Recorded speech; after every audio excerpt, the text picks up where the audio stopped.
Welcome back, everybody, to another extremely depressing and horrible episode. I shouldn't say that. Another horrible weekly recap on the StricklyNFL podcast of everything that we fucking saw from New York sports this week.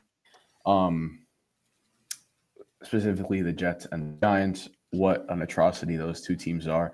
We're going to dive into it, and we're going to have a lot of fun doing it together. Hopefully, I really hope so, because I need something to. You know what? If we don't have each other, Con. Yeah. What do we have? Exactly. Nothing. We had Daniel Jones. We don't have a fun football team to watch. No, we don't. And speaking of Daniel Jones at quarterback, that might not be for long.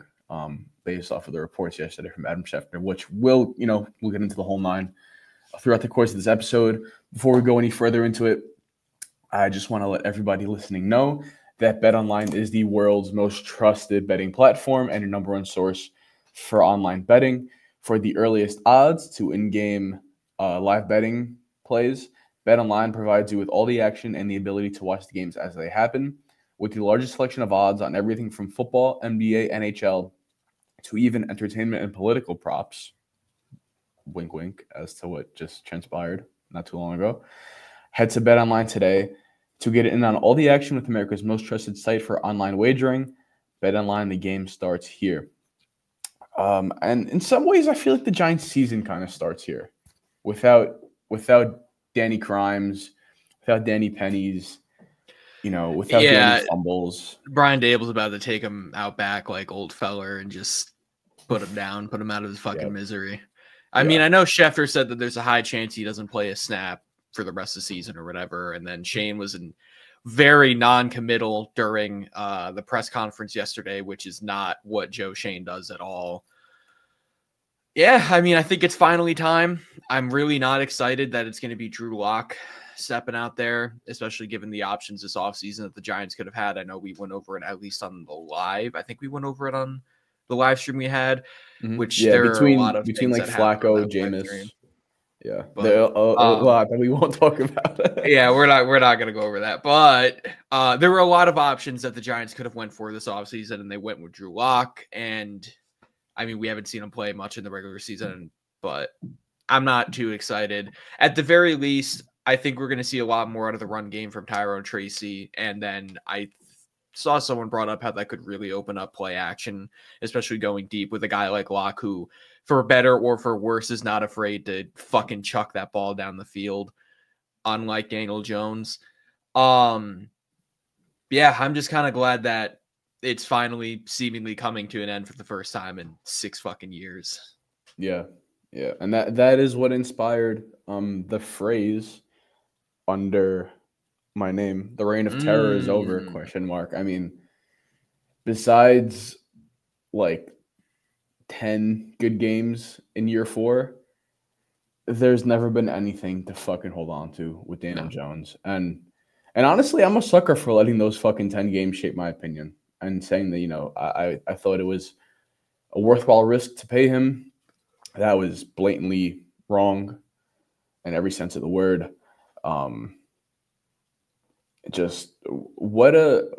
From start to finish, has there ever been a player more uncelebrated and just like that just made the fans suffer more than him in New York sports?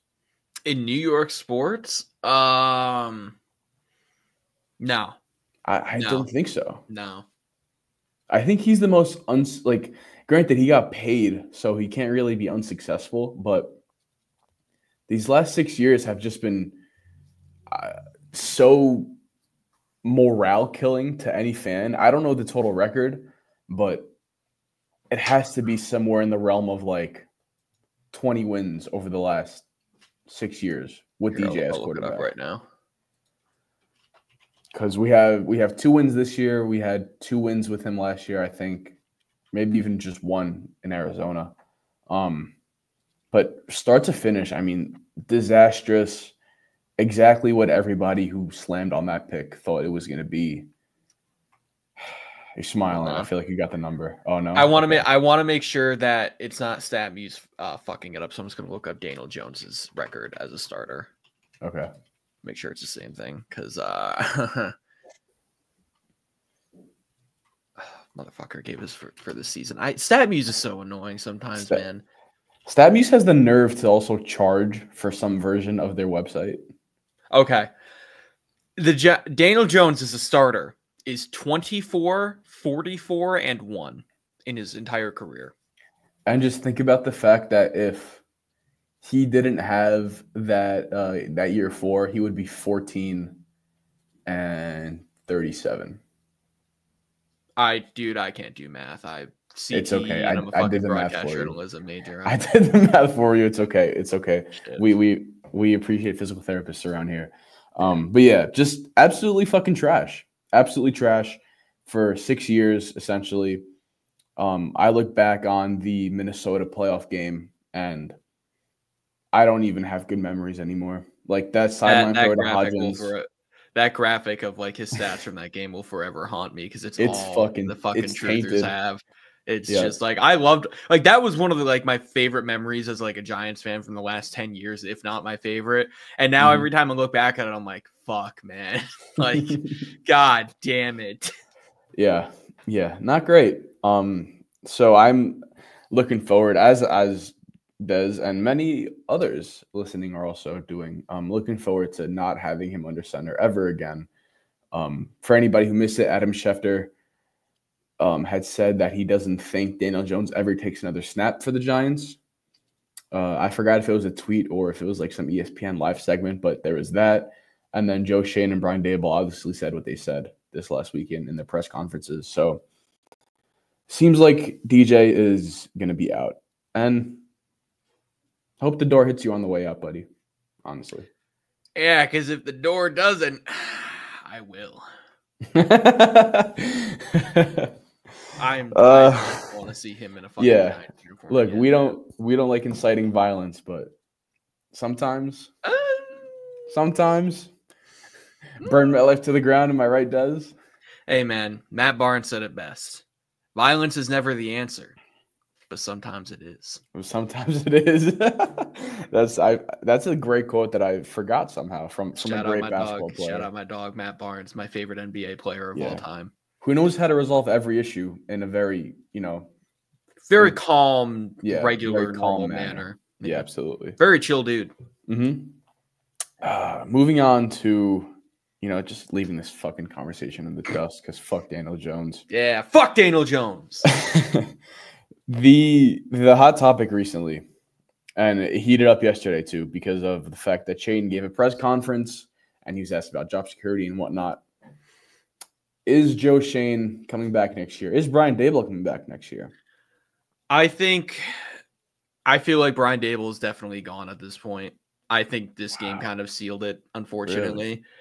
I think they do wait until the end of the season, but I think if they still win 2 or 3 games, I really don't see, knowing John Mara, if John Mara was not the owner of this team and we had a sensible man running this organization, I know Joe Schoen technically runs the organization, but still, I could see it being like, okay, because Joe Schoen definitely wants to keep Daboll around, no doubt. But John Mara has had his hands in this team for far too long, and I feel like he's had a lot of negative impacts on this team for a while now. Shane, on the other hand, I feel like John Mara will give him 1 more year. Actually, maybe they will keep Daboll then because it wouldn't. Fuck, I don't know. It's like logically, I'm so used to coaches being gone after 3 years. I personally think that both are coming back. Yeah. I think that with the relationship they both have with each other, with the relationship that I think Shane has with John Mara, it would honestly shock me even if they finish the season with like 3 wins, if both of them are fired. If they finish with 3 wins, I could see Daboll getting the axe. But ideally, so last live stream, we were talking about this. And I said on here, I don't really care if either of them are fired. I've had it. Yeah. Not that I particularly want them to be fired, but I would be indifferent to the firing. When I just kind of sat down in class because I couldn't pay attention, obviously, and put together a list of potential candidates for both spots, who else in the league might have an opening to fill, which is something people often forget about. Yeah. What was the chances that I liked enough GM and quarterback and head coach prospects to fire them and then be okay with getting like my fourth guy? Because right now you're probably not getting your top choice since you've cycled 2 general managers in 7 years and you've cycled 4 head coaches in however long that has been, 8 years maybe or something like that. Yeah. I think it was 9, but it's somewhere in that range, between McAdoo, Shermer, Judge, and Dable. At the end of it, I just came to the conclusion that I don't think Ben Johnson is coming here with whoever he brings from Detroit as the GM. I don't think a guy like Liam Cohen from Tampa Bay would come here with whoever they bring as a GM. I don't even think that, like, you get into other guys who are having success around the league. Brian Flores, I don't think we need Brian Flores, man. This team has been asking for a quarterback now since the late years of Eli Manning, however long that's been. I think it's been about a decade now that we've really needed a quarterback to come here and take the reins. Yeah. So I don't see a solution on hand right now where I can fire Shane and Dable and be confident in whoever I bring in to replace them. And I think that's just the reality that other fans have to, I don't know if accept is the right word, but they have to think about those scenarios as well. You can't put a $15 million paycheck out there for Ben Johnson a year just because, like, you want John Mara to do it. It's not going to happen. Coaches don't get paid that much money as a rookie head coach. And if you don't have that type of bargaining chip, what do you have? Because there's not much. No, there really isn't. I don't know. It's such a weird situation because I really do want to see what Shane and Dable could do with not Daniel Jones, pretty much. Because especially from Brian Dable's perspective, I mean, we saw what he could do in Buffalo with his play calling. When you have a quarterback, obviously you're probably not going to get a quarterback as good as Josh Allen, at least in the rookie season. But just when you have a quarterback that can throw the football, maybe complete a pass for more than 10 yards, more than like once every 3 weeks, just seeing what a play caller of Dable's capabilities can do gives me enough reason to want him back. It's just, I hate John Mara. I'm sure I've made that clear at this point. I don't like John Mara at all. I can't fucking stand the guy at this point. Bit of a moron. Huh? Bit of a moron, honestly. Yeah. And I just don't really have faith in him to make the right decision because I think he makes a lot of decisions based off pure emotion. And I could totally see if the Giants have like another really bad loss or two, I could see him being like, all right, enough of this shit. My thing with John Mara is he's not given, coaches the leeway as much as GMs. But if you're giving Dave Gettleman 4 years, and I get that this isn't really a one-to-one comparison where you're saying, okay, if Gettleman gets 4, everybody should get 4. That's not what I'm saying. But isn't it a little weird if Shane only gets 3? Yeah, I agree, especially with the upside. Not really, maybe not the upside, but like the trajectory of this team, where like it really does feel like we're at least a quarterback away from being like a 500 football team. Yeah, and I think the arrow has pointed up in every draft. Honestly, yeah. I think that they've done a good job of looking in the mirror at certain capacities, like with O-line coach, with the way they called plays and kind of flipping over from Kafka last year to Daboll this year. They've taken out a lot of stuff that doesn't work also, like those levels concept. I know DJ threw a pick on that this week when he threw the ball off of somebody's helmet like a fucking idiot. But you don't really see us running that stuff anymore. And that stuff worked great year 1, not so much year 2. And it's almost been taken out of the playbook besides once or twice a week, this season. So I think the staff still understands self-evaluation. I think the front office still understands self-evaluation. And you're also looking at a situation where if a guy like Brandon Brown gets poached, you're dealing with an extra 3rd-round pick. in two consecutive drafts. So there's going to be capital. We're going to have an extra fourth from Xavier McKinney, where we should have had another fifth from trading Darius Slayton. That's fucking neither here nor there.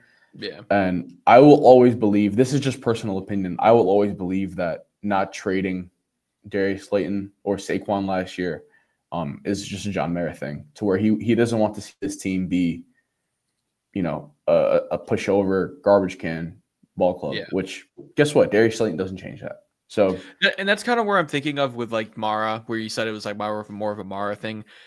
John Mara, I feel like he kind of loves like his, maybe not his lifelong Giants, but his long tenured Giants. And Slayton, is Slayton the longest tenured Giant at this point? Yeah, Slayton, I think is so it would be like Slayton year 6. He came in with DJ. Slayton, Dex, and DJ. Yeah. And I mean, Slayton's been big in the locker room. He's been a big team guy. Obviously, he backs up Daniel Jones for, I mean, I can't say whatever reason because they've been playing together for 6 years now. So like, I do get it. And I could definitely see Mara being like, no, like, I want to keep this guy for like the culture of this team or whatever fucking stupid reason he could come up with. When in reality, from a business and a football perspective, trading him made the most amount of sense, as much as I do love Darius Slayton. And like, for me, I would have liked to keep him around, but like, I know that realistically trading him is the right decision. My issue with him is nothing to do with the player himself, nothing to do with the situation of the team even. It's just the fact that the wide receiver market has blown up to such an insane degree. I don't think that it's worth it to pay a guy like him $12 to $14 million. Yeah, I agree. And with the contract that Gabe Davis got, I believe it was 4 years, $48 million from Jacksonville. You have numerous other overpays that I can't even remember off the top of my head. Like Christian Kirk got like a 4-year, $84 million deal way back when. Fucking bag. Yeah. So with the explosion of receiver contracts, I just don't really want him back on that number. I'd rather tier up or I'd rather tier down. And when you look at guys who are going to be available, off the top of my head, I know T. Higgins is going to be available. I know Chris Godwin's going to be available, even off of the injury. I would love to have him over here. Yeah. And there's always going to be talent now in the free agent market for receivers just because of how many they produce per year in the draft. So when I was looking at the Slayton situation, this kind of factored into it because I thought to myself, would I rather have Slayton back on, if we want to call it like a 3-year, let's say $42 million deal, which is $14 million a year, a slight bump up in average pay from Gabe Davis, who I think he's much better than. Yeah. Or would I rather bank a fifth and then instead of giving Slayton $14 million a year, go out and give T. Higgins maybe like 27? And I know the initial knee-jerk reaction is going to be $27 million for T. Higgins is a lot of fucking money. Guy misses games. He's never been number one, all that stuff. And I fully understand that. I'm not going to ask him to be number one. We have Malik Neighbors on this team. And when you're a team like the Giants, that's going to be dealing with $68 million in cap space after the obvious cuts get made. When you're a team that's going to be drafting a rookie quarterback and you need to surround him with as many weapons as you can, this is, these moves are moves that I would be making to maximize, I don't necessarily want to say talent or opportunity, but you kind of plug as many holes as you can with as much talent as you possibly can. And if you're going to be in a situation that we'll get to a little bit later with drafting a quarterback, walking in there day one, Wan'Dale, Malik, T. Higgins, Theo Johnson, Devin Singletary, Tyrone Tracy. That's solid. Walking in there with the line of Andrew Thomas, John Runyon, JMS, Illuminor, and potentially Evan Neal that we'll also talk about later on. Pretty solid. So I love to see this team be aggressive from the jump with this potential rookie quarterback window. And whether it's T. Higgins, we'll have to wait and see. But I really do think I love that fit next to Malik and Wan'Dale. Oh my gosh. This is so off topic. I'm so sorry. But did you hear about what happened to Greg Popovich like last week? He had to like a health issue? Yeah, he had a fucking stroke. Like in a game? I don't know if it was in the game, but it just said This is from Shams. San Antonio Spurs coach Greg Popovich suffered a mild stroke on November 2nd. He's expected to make a full recovery, which is good, of course, and a timetable for return has not yet been determined. Oh, wow. I just saw that. That's fucking crazy, man. How old is he now? He's got to be close to fucking 80 at this point, I feel like. Let me see. I'll look that up. I'm already on it. I'm going to be 75. Fuck. God, give it up. Give it up, Unc. It's hard for him, though, man. His wife passed. This is all he knows. It's like Tibbs, except Tibbs has never had a wife. Oh, no. Tibbs' wife, he has one. Tibbs? That motherfucker's married? No. His wife is the film room. Oh, I was going to say, there's no fucking way.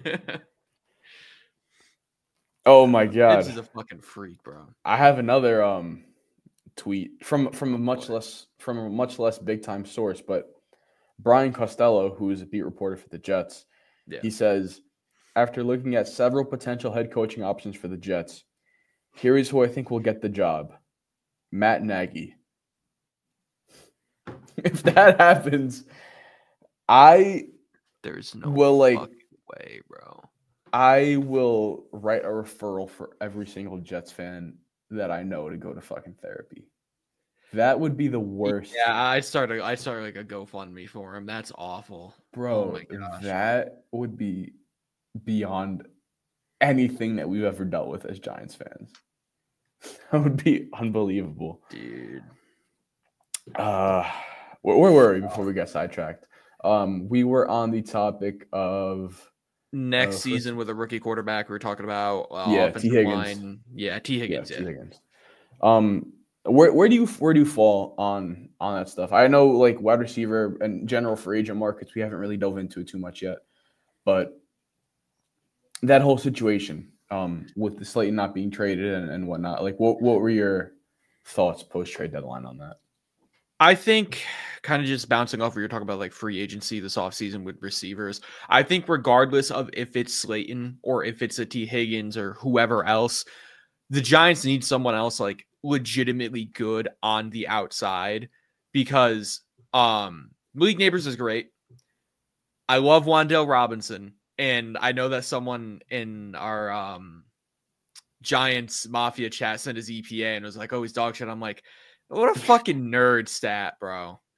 Like EPA, for those who don't know the context behind EPA, you get severely dinged by EPA if you are not catching first down conversions. So while a guy like Khalil Shakir, who is better than Wan'Dale, just flatly, he is. I think most would agree with that. Yeah. He has a fantastic EPA. I don't know exactly what it is, but it's somewhere around like I think plus 15, somewhere in the teens. And Wan'Dale has a negative 18 EPA. Is either negative 15 or negative, like in that range of negative 15 to 18, some shit like that. So while I agree that Wan'Dale is not what Khalil Shakir is, he's certainly not 30 EPA points below him. Yeah.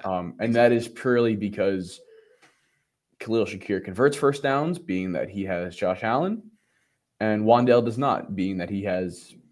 Wan'Dale will get it'll be 3rd and 6, and Wan'Dale will get a pass like at 1 yard and fucking be forced to. It's so fucking. I hate this offense. Like he'll break 2 tackles to get close to the marker. Yeah, exactly.